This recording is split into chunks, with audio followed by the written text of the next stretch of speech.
This video has four main parts. In the first, a doctor describes her mother's presentation with delirium, and then in the second, her development of Alzheimer's disease. The next part shows cognitive testing using the mini mental state examination, before the final part, where her daughter describes the later stages of her mother's illness. Right, thanks again for coming up to the clinic today. That's all right. As I'd said to you earlier, there'd be some medical students here, and just maybe for their benefit, it would be helpful going through what's happened to your mum in the time that I've known you. Okay. Well, things sort of started to go wrong about 6 years ago. Prior to that, she'd been fine, active, normal, had no worries about her at all. And then she just was out shopping one day and had a fall. I didn't know about that until it had happened because I don't live locally. I got a phone call that she'd been taken into hospital. They had to call an ambulance. And they operated, and that went well. Everything seemed to go absolutely normally. I went in to see her after the operation. She was drowsy, but she was all right, and they said that she was kind of coming out the anaesthetic fine. But I didn't know until the following day that in the night she'd started to behave very strangely. Right. She didn't know where she was. She didn't know it was night time and that she should be going to sleep. She was upsetting the other patients, just generally agitated.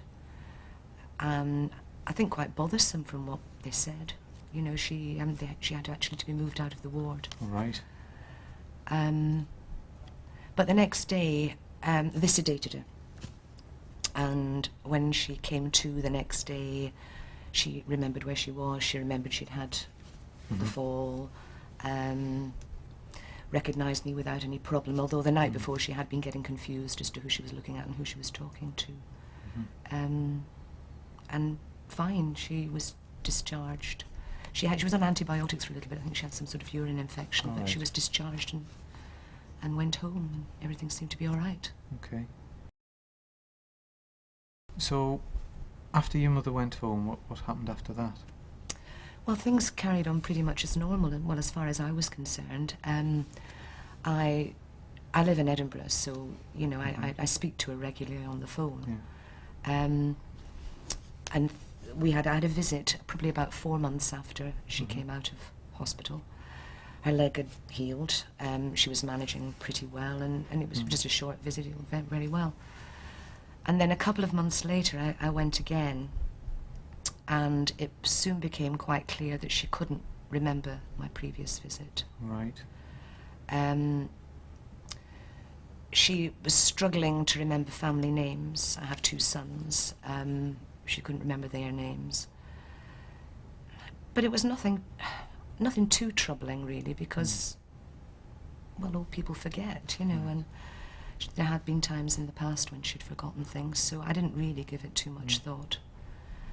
But shortly after that, she visited my brother in Hexham for quite a long period, and he told me that things seemed to be getting worse.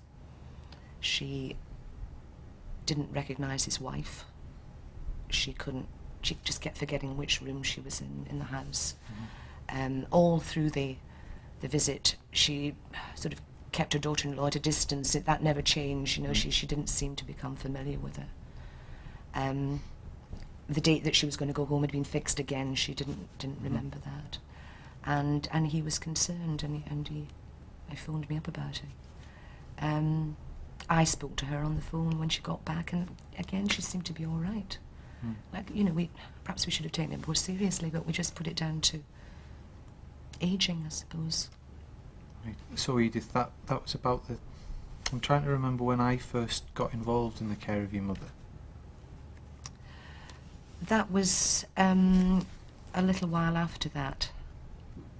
Well, 6 months again sort of went by, and then things seemed to go quite badly wrong. I got a phone call to say that she had been found wandering in the street very early in the morning in her night clothes. In fact, the milkman had seen her standing at a bus stop. Yeah, I remember that. Didn't know why she was there. Seemed to want to go somewhere, but didn't quite know where she wanted to go.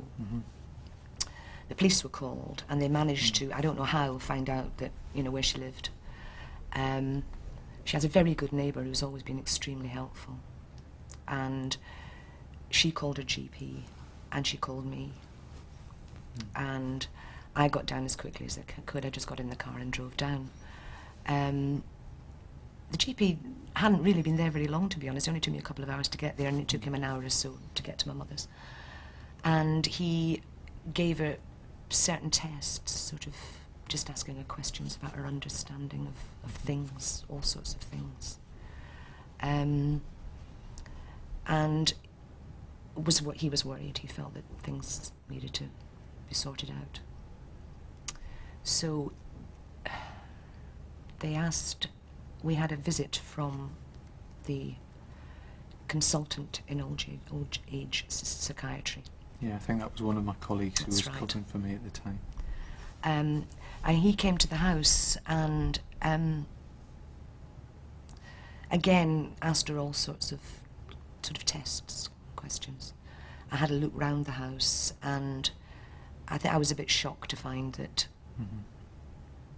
there were things in the cupboards that were way out of date. She had tins and tins of soup that she just obviously kept buying, hadn't used. Things in a kitchen cupboard that should have been in the fridge that were going off. And she'd been sleeping downstairs as well. She hadn't been sleeping in her own bed. So he felt that she should be taken in for some sort of assessment and further tests.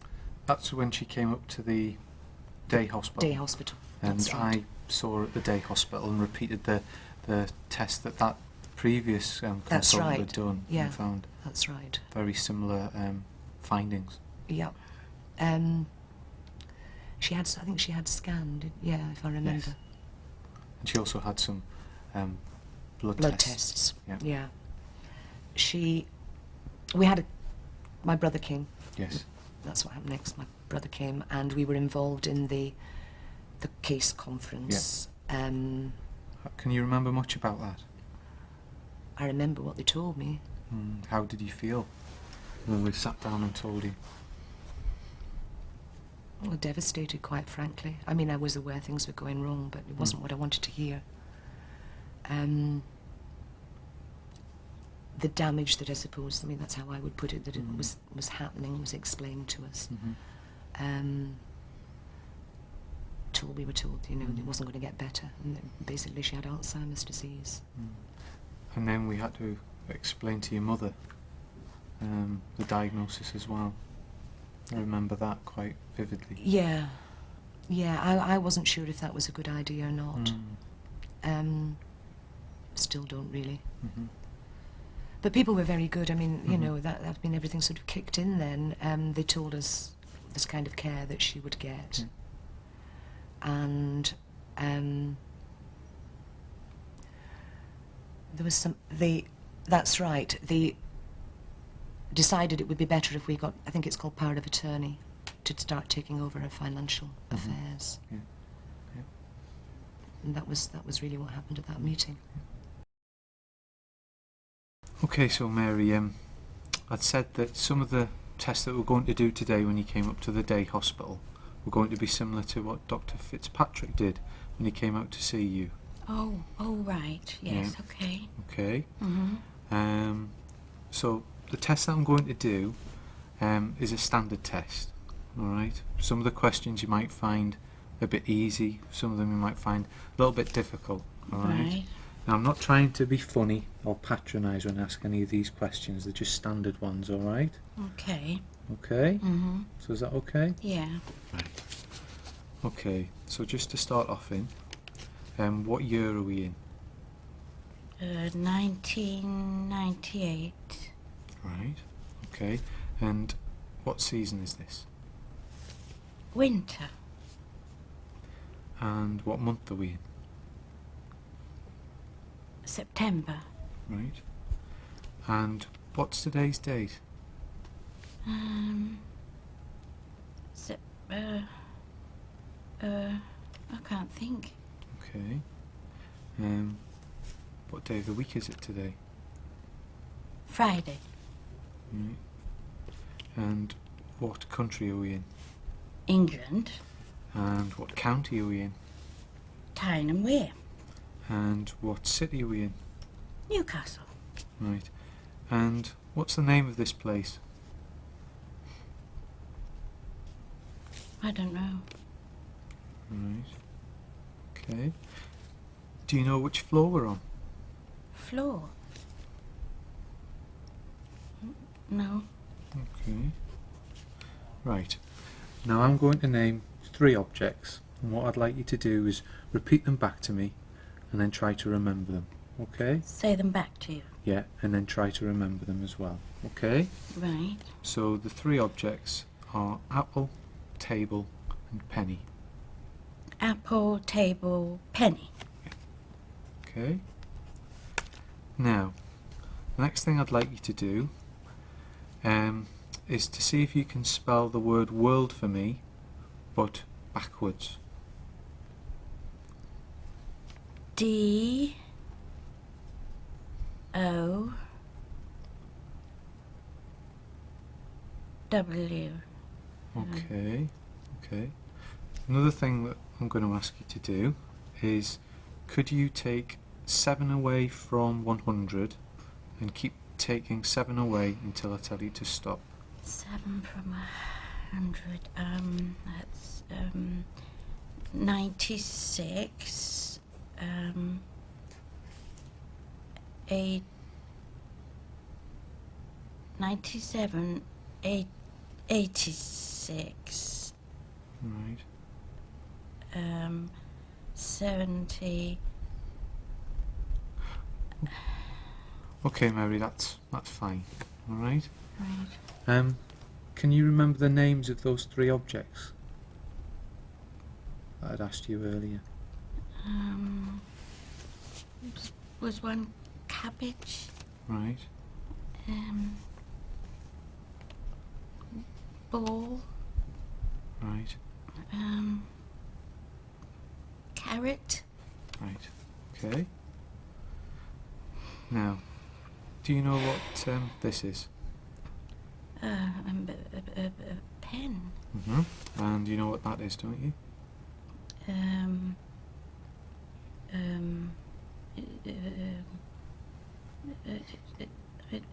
It's a watch. Right. Okay. Now, could you repeat this phrase for me, Mary? Okay. Phrase. Yeah. If you just repeat what I'm going to say. Right. No ifs, ands, or buts. No buts and no ifs. Okay. Fine. Now, you're doing fine at the minute. Okay. Do you feel a bit worried about all of this? Yes. Yeah, you're doing do. absolutely fine. Alright. Now I'm going to ask you to do a few things, alright? You're okay without, you don't need your reading glasses for this, do you? No. Okay. Right. What I'd like you to do Yeah. is read what it says at the top of the sheet and do what it says. Right, okay. So Mary, if you'd like to open your eyes. Okay. Now, what I'd like you to do is, do you think you could copy that drawing just here for me? Okay? Right. Just there if you can.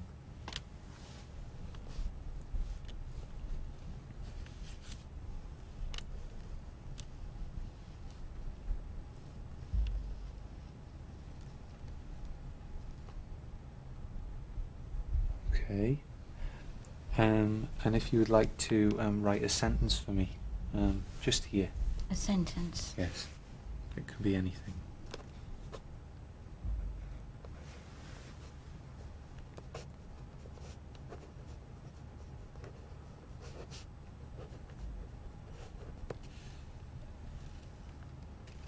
Right. There's one other thing that I'd like you to do. Could you take this bit of paper that I'll give you in your right hand, could you fold it in half with both hands and then place it into your lap?